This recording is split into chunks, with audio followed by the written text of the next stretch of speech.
Love gospel వీక్షకులందరికీ సర్వశుభాలు తెలియచేస్తున్నాం. మోషే శరీరం కోసం మికాయేలు దేవదూత సాతాను ఇద్దరూ కూడా గొడవ పడతారు, తర్కించుకుంటారు, పోరాడతారు. బైబిల్లో మరెక్కడా కనిపించని ఒక అద్భుతమైన అంశం ఈ యుద్ధం. మికాయేలు దేవదూత సాతానుతో పోరాడుతూ తర్కిస్తూ ఉంటాడు.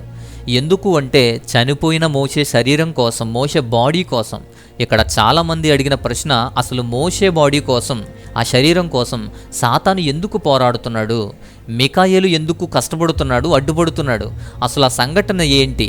ఈ అంశం ఎక్కడుంది అంటే యూదా పత్రికలో ఉంది. యూదా పత్రిక 1వ అధ్యాయం 9వ వాక్యంలో వ్రాయబడింది. ఆ వాక్యం ఏముందో చూద్దాం. ప్రధాన దూత అయిన మికాయేలు అపవాదితో వాదించుచు మోషే యొక్క శరీరం గురించి తర్కిస్తున్నప్పుడు దూషించి తీర్పు తెగింపక ప్రభువు నిన్ను గద్దించుగాక అన్నాడు. ఈ వాక్యంలో మికాయేలు ప్రధాన దేవదూతల్లో ఒకరు. సాతానుతో మోషే శరీరం గురించి వాదిస్తున్నాడు, తర్కిస్తున్నాడు అని అర్థమవుతుంది. అసలు మోషే శరీరం కోసం ఆ పోరాటం దేనికి? సాతానుకు ఎందుకు అంత అవసరం? మోషే బాడీ ఎందుకు అవసరం? మికాయేలు ఎందుకు అడ్డుపడుతున్నాడు? అసలు మోషే శరీరం ఏమయ్యింది? ఆ సంఘటన ఎందుకు? ఇవన్నీ కూడా క్లియర్గా వివరిస్తాను, పూర్తిగా వినండి. ఈ సందర్భం యూదా పత్రికలో తప్ప మరొక చోట కనిపించదు, మరో చోట వ్రాయబడలేదు. ఎక్కడ కూడా వ్రాయబడిన సందర్భం ఏంటి, ఎందుకు ఆ విషయాన్ని ప్రస్తావించాడు అంటే దూషణ గురించి, తీర్పు తీర్చడం గురించి. ఫస్ట్ ఇది గుర్తుపెట్టుకోండి, దూషణ గురించి, తీర్పు తీర్చడం గురించి. అలా దూషించి ఎదుటివారికి తీర్పు తీరుస్తూ, అనవసరంగా విమర్శిస్తూ, వివేకం లేనివారై తమని తాము నాశనం చేసుకుంటున్నారు అని చెప్పే సందర్భంలో మోషే శరీరం గురించి మికాయేలు సాతానుతో పోరాడినా దూషించలేదు, తనకి తాను తీర్పు తీర్చలేదు అని చెప్తున్నాడు. అది అక్కడ వాక్య సందర్భం. అయితే ఆ సందర్భ సారాంశం ఓకే, కానీ నిజంగానే ఎప్పుడు ఎక్కడ ఈ సందర్భం జరిగింది?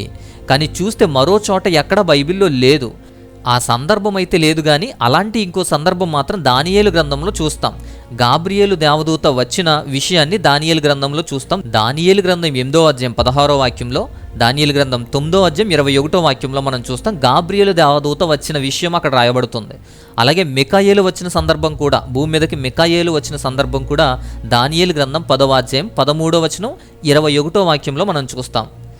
మోషే చనిపోయిన తర్వాత అతని సమాధి చేసే ముందు మికాయేలు వచ్చి ఉండవచ్చు, సాతానుతో పోరాడి ఉండవచ్చు. ఇజ్రాయేలు వారంతా కానానుకు వెళ్లే ముందు మోషే చనిపోతాడు. ద్వితీయోపదేశకాండం 34వ అధ్యాయం 6వ వాక్యం ప్రకారం బెత్పయేరు ఎదుట మోయాబు దేశంలో ఉన్న లోయలో మోషే పాతిపెట్టబడ్డాడు. కానీ మోషే సమాధి ఎక్కడుందో నేటికి కూడా ఎవ్వరికీ తెలియదు. మోషే చనిపోవడం గురించి, మోషే శరీరం గురించి వ్రాయబడిన వాక్యం అయితే ఇది. అయితే ఇజ్రాయేలు ప్రజలకు మార్గనిర్దేశాన్ని చేసినవాడు, నాయకుడిగా ఉన్నవాడు ఈ మోషే. అలాంటి మోషే చనిపోతే ఆ శరీరం ఎవరికీ దక్కలేదు. దేవుడు రహస్యంగానే ఉంచాలని చూశాడు. అందుకే ఆ బాధ్యత మికాయేలు అనే ప్రధాన దేవదూతకు అప్పగించాడు. అదే సమయంలో సాతాను వచ్చాడు. సాతాను వచ్చి మోషే సమాధిని వ్యతిరేకిస్తున్నాడు, వివాదం ఆడుతున్నాడు, తర్కిస్తున్నాడు.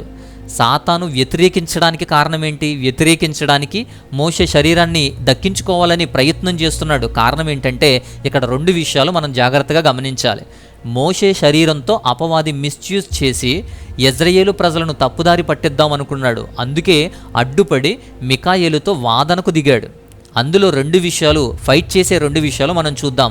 మొదటిది విగ్రహారాధన. సాతాను ప్లాన్ ఏంటంటే ఎంతవరకు దేవుని కాపుదల, దేవుని నడిపింపు, మోషే నాయకత్వం అన్నీ కూడా ఒకేసారి నాశనం చేసి ప్రజలను విగ్రహారాధికులుగా మార్చాలి అంటే మోషే శరీరం కావాలి. మోషే శరీరము, సమాధి, మోషే మీద ఉన్న నమ్మకం ఇవన్నీ కలిసి విగ్రహారాధన పెరిగిపోతుంది. మోషే గొప్ప నాయకుడు. ఇజ్రాయేలు ప్రజలను ఈజిప్టు బానిసత్వం నుంచి విడిపించినవాడు, నడిపించినవాడు. 40 సంవత్సరాలు వారిని నడిపించి సిద్ధపరిచిన వ్యక్తి మోషే.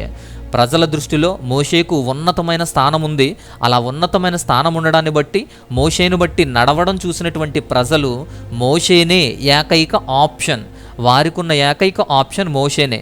విసుక్కున్నా, తిట్టుకున్నా ఆయన్నే వెంబడించారు. మోషేతో తప్ప దేవునితో ప్రత్యక్ష సంబంధం లేదు వారికి.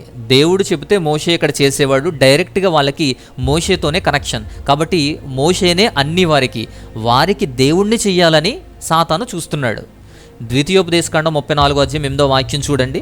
మోషే చనిపోయిన తర్వాత 1 నెల రోజులు అతని కోసం ఏడ్చారు, సంతాపపడ్డారు. అందరూ నెల రోజులు సంతాపపడ్డారు. అలాంటి వారికి మోషే దేహం దొరికితే వదులుతారా? దేవుణ్ణి చేసేస్తారు. తమతో పాటు కానాను తీసుకువెళ్తారు. కానాను దేశంలో ప్రత్యేకంగా గుడి కడతారు. అతన్ని పాతిపెట్టిన అవశేషాల మీద విస్తృతమైన మందిరం కడతారు. మోషే తప్ప వేరే ఆప్షన్ లేదు వారికి. అలాంటి మోషే దేవునితో 40 రోజులు గడిపినప్పుడు మోషే లేడని, ఆ నాయకత్వం కావాలని మోషేని కోల్పోయామనుకొని, ఆయన లేకపోతే వారికి ముందుకు వెళ్ళడానికి, కనీసం వారి స్థితిగతులు తెలుసుకోవడానికి అవకాశం లేదని, అలాంటి నాయకత్వం కావాలి అనుకుని దూడబొమ్మని విగ్రహంగా తయారు చేసుకుని ఆరాధించుకున్నారు. విగ్రహారాధన ప్రవేశపెట్టుకున్నారు. అంతేకాదు అరణ్యంలో మోషే ప్రతిష్ఠించినటువంటి ఇత్తడి సర్పం ఏర్పాటు చేస్తే, సంఖ్యాకాండం 21వ అధ్యాయం 5-9 వాక్యాలు చదవండి. అక్కడ ఇత్తడి సర్పాన్ని ఏర్పాటు చేస్తే దాన్ని కానాను దేశంలో ఏర్పాటు చేసి అక్కడ ఆరాధించడం మొదలుపెట్టేశారు వాళ్ళు. 2వ రాజుల గ్రంథం 18వ అధ్యాయం 4వ వాక్యంలో చూడండి, అంతవరకు ఎన్ని సంవత్సరాలు ఆరాధించారో చూడండి. సంఖ్యాకాండం నుంచి 2వ రాజుల వరకు కూడా వాళ్ళు ఆరాధిస్తూ వచ్చారట. అప్పుడు ఈ 2వ రాజుల గ్రంథం 18:4లో వాటిని కూల్చేస్తారు. అలాంటి ఇజ్రాయేలు ప్రజలు గొప్ప ఖ్యాతిని పెంచుకున్న మోషేను ఆరాధించడానికి మనిషి శోధించబడతాడు. కాబట్టి దేవునికి ఈ విషయం తెలుసు. కాబట్టే మికాయేలు అనే దేవదూతను కావలిగా పంపిస్తాడు భూమి మీదకి. ఎక్కడ పాతిపెట్టబడ్డాడో తెలుసుకోవడానికి అవకాశం కూడా ఇవ్వలేదు. అందుకే సాతాను ప్రజలను విగ్రహారాధనలోకి మార్చాలి అంటే శరీరం కావాలి అని మికాయేలుతో వివాదం పెట్టుకుంటాడు సాతాను. సాతాను కూడా మోషే విగ్రహాన్ని తయారు చేసి దేవుని మహిమను దోచుకోవాలని సాతాను భావించి ఉంటాడు. మోషే వాగ్దాన దేశంలోకి వెళ్ళనివ్వలేదు. కాబట్టి మోషే మీద మోషే శరీరం కోసం ఫైట్ చేస్తున్నాడు. దుష్టుని పని అదే. అబద్ధ ఆరాధనని ప్రోత్సహించటమే దుష్టుని పని. ఇక రెండో విషయం చూద్దాం. అపవాది అయిన సాతాను తర్కిస్తున్నాడు, వాదిస్తున్నాడు. మోషేకి పాపాన్ని ఆపాదించే ప్రయత్నం చేస్తున్నాడు. మోషేకి పాపాన్ని అంటించే ప్రయత్నం ఒకటి సాతాన్ చేస్తున్నాడు. ఎప్పుడూ దేవుని ప్రజలను నిందించేవాడే సాతాన్. అలా మోషేని నిందించే ప్రయత్నం చేస్తున్నాడు. మోషేను తప్పు చేసిన వాడిగా వాదిస్తున్నాడు. మోరీబాలో మోషే చేసినటువంటి పాపం గురించి ప్రస్తావిస్తున్నాడు. ఈజిప్టులో హత్య చేసిన వాటి గురించి కూడా వాదిస్తూ ఉన్నాడు. అలా నిత్య జీవానికి కానీ దేవుని మహిమకి కానీ ఆయన్ని అర్హత లేనివాడిగా చేసి ఆయన్ని ఎత్తడానికి ప్రతిఘటించి ఉండవచ్చు.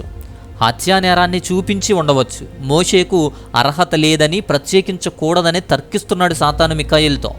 ఇక ఇంకొక విషయం, మోషే శరీరాన్ని అపవిత్రం చేసే ప్రయత్నం చేస్తున్నాడు సాతాను మోషే శరీరానికి అపవిత్రత కలుగజేసి ఆ శరీరాన్ని దక్కించుకోవాలని చూసి ఉండవచ్చు కూడా. మోషే కానాను దేశంలో అడుగుపెట్టలేదు. మోషే అడుగుపెట్టడానికి లేదని దేవుడే శిక్షించాడు. కాబట్టి అర్హత లేదని సాతాను అపవిత్రత అంటగట్టి ఉండవచ్చు కూడా. ఇలా అపవాది అయిన సాతాను మోషే శరీరం కోసం వాదిస్తూ తర్కిస్తూ ఉన్నాడు మికాయేలుతో.